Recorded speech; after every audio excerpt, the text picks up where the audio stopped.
row from Melodious Texas. I really hope he gets to see him. Okay. Are you guys ready for your headliner? What? Come on, guys. What was that? You guys ready for your headliner? Please give a giant round of applause to Matthew Plummer.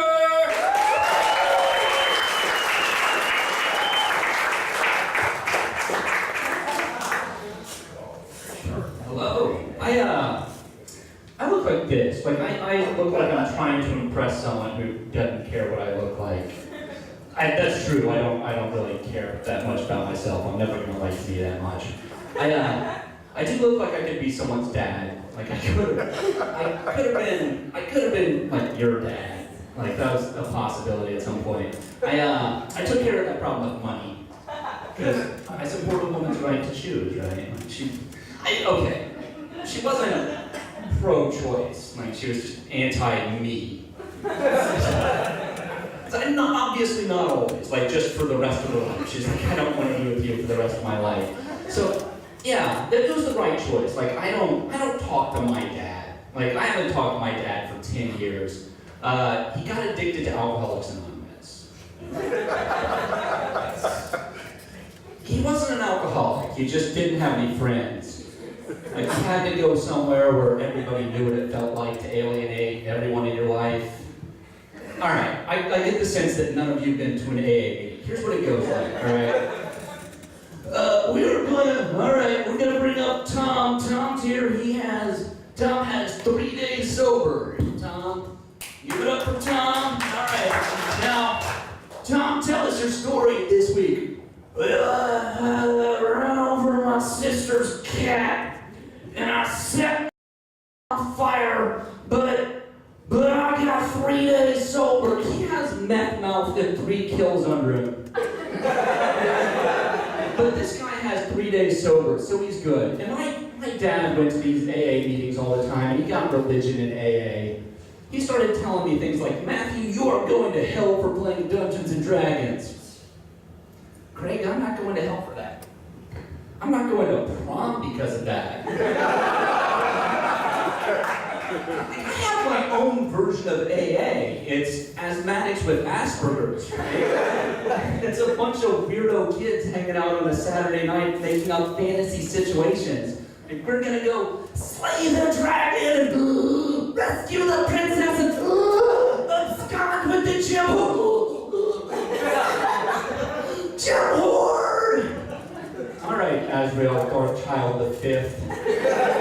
What's the real world application to this? Are we going to fly up to Tennessee and find the Grand Dragon of the Ku Klux Klan? Are we going to slay him and run off with his meth horde? Rescue his cousin wife? Like, and what I'm getting at is there's no real world application to Dungeons and Dragons, right? It's something weird people do on a Friday night. Like, oh man, I used to be a really heavy drinker when I was younger. My best friend in college was a Native American fella named Wild Turkey. We used to make all the worst decisions together. Apparently you can only poop in a box in your friend's living room so many times before they don't want to hang out with you. That number is 3, by the way. So, I had to get sober. Like, I got sober without using AA, and I started telling people, hey, I'm a sober guy, I don't drink anymore, and I'm out with my buddy. They always want to, like, certain people always want to double down and try to get me to drink when I tell them that I'm an alcoholic. And I'm out with my friend, he's like, let me get you something. I'm like, all right, just give me an unsweetened iced tea, you know, that'll be fine. He comes back with an iced tea of the Long Island variety. I'm like, Mike, I will drink your Long Island iced tea, and then I'll have a dozen more. And when you wake up tomorrow morning and your car is in your living room and your toilet's on fire, you only have yourself to blame, buddy. That's not my fault. That's your fault. So yeah, I got sober. Like I stopped drinking. I stopped smoking. I stopped having a job. I stopped smoking again recently. But all my friends still smoke, so I carry around a lighter because I'm a good girlfriend. I also carry around clean hypodermic needles and spoons. My junkie friend shows up, he forgot his rig wherever he nodded off last. I cook it up for him just like Mom used to make. It's good for him, it's like chicken soup for the junkie days. I also carry them around just in case like people who don't vaccinate their kids show up. Like I can show the people who are in the cult of Ginny McCarthy what's up. Just because I don't want anybody else fucking up my kids. Like I want to be the one to screw my kids up. Like eventually I want to have kids. Like I want to have kids. Like I want to impregnate a girl and not terminate the pregnancy. Right? I want that to happen. But I don't want kids to raise them right. I want kids to mess with them. Like I want to have a son, and when he's about 5 years old, I'm going to make him a birthday piñata, and it's going to look exactly like a hornet's nest. I'm going to hand him a stick, and he's going to bash that thing, and the candy in the world is going to rain down on him. Next time he sees a hornet's nest, he's going to pick up a stick. I just call that managing expectations, right? Because the next thing that's going to happen is he's going to bash the shit out of that thing. And the final scene with Macaulay Culkin from the movie My Girl is going to happen, right? No, it's a cost-saving measure. I don't want to have to pay for another abortion. Come on.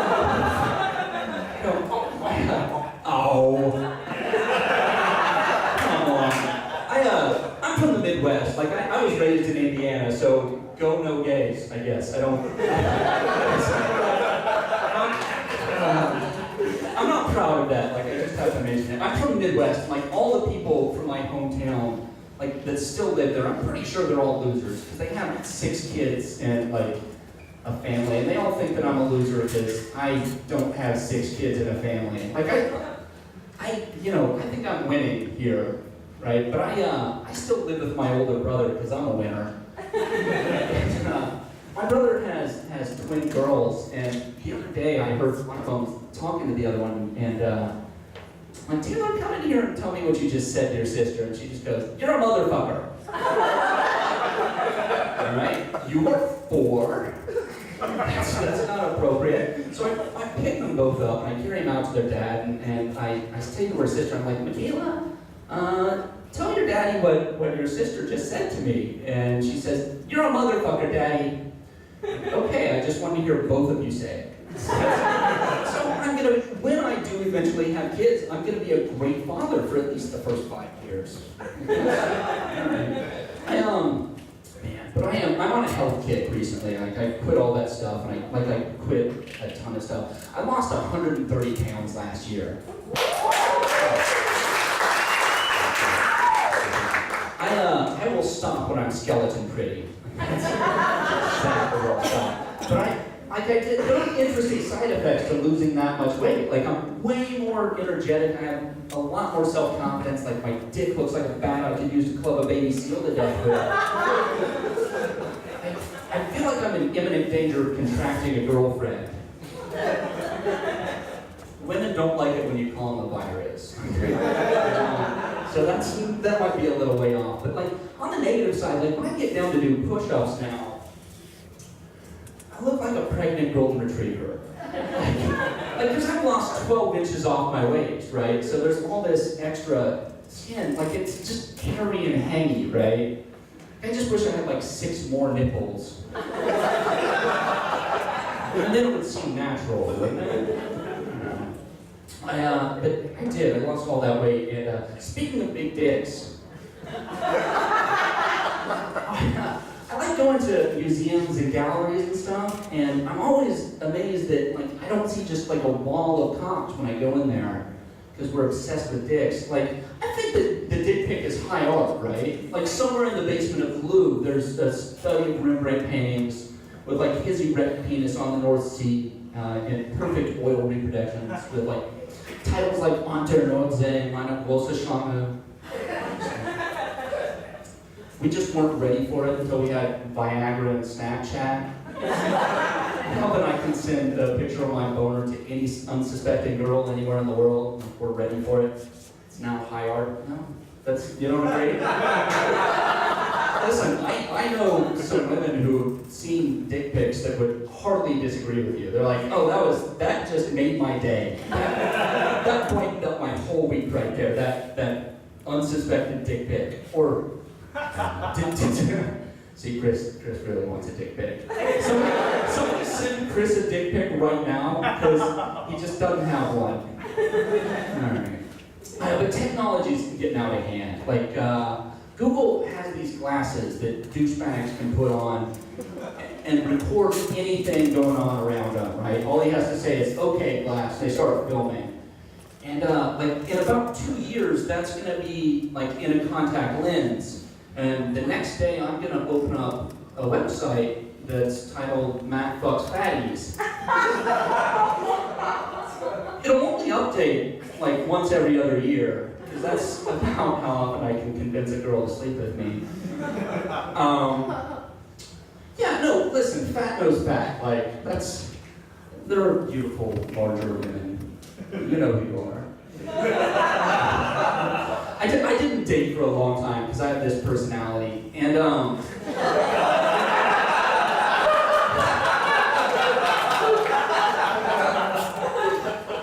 I started dating recently, and the girl I was dating stopped talking to me, and she started sleeping with this other guy, and I found out, and like, I was mad. I wasn't mad that she was sleeping with the other guy, I was just mad that she stole my mood from me. Like, I'm the one who stops communicating. That's good. I'm the one that cuts off all communication.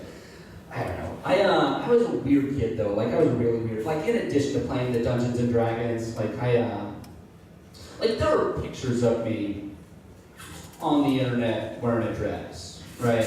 Like, I didn't get picked on enough in high school, so I made sure that I did. Like, I went to the Rocky Horror Picture Show every Friday night in full drag, like a dress and heels and full makeup, and I don't think that I'm transvestite or anything. I just think I look pretty in a cocktail dress. I think I have nice tits. I just wish I had like 6 more of them to go with all the extra nipples. I'm gonna go out on this. I'm curious what the right birthday card to get for someone who doesn't want to be alive anymore is. No, it's a serious question. My grandmother's 99th birthday is coming up, and I went to Hallmark to try to find the right card. I couldn't find one that says, I hope you don't wake up in the morning. Because I want the money. Thank you, folks. Who are there?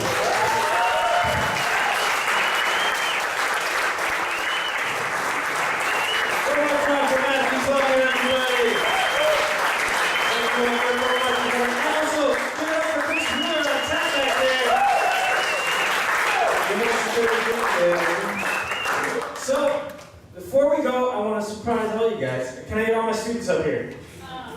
Now, I didn't tell you this, but the majority of the people in the show tonight were our first ever Sick Puppy stand-up class graduates.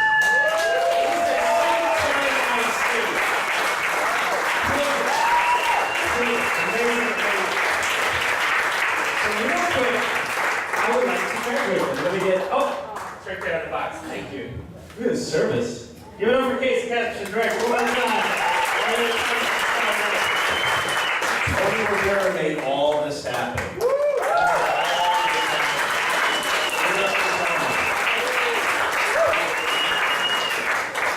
I would hug him, but I'm sick. Yeah, no, stay away. Go sit down. All right, I'm going to do this real quick. Everyone, please give a big round of applause to Ben Rogard. Aaron Blythe. Stuart Goldstein. Adam Wexner. Jana Stanislav. Stefan Duncan.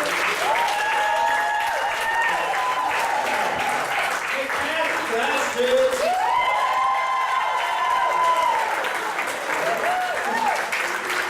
Thank you guys so much for coming out and supporting us on our first night here.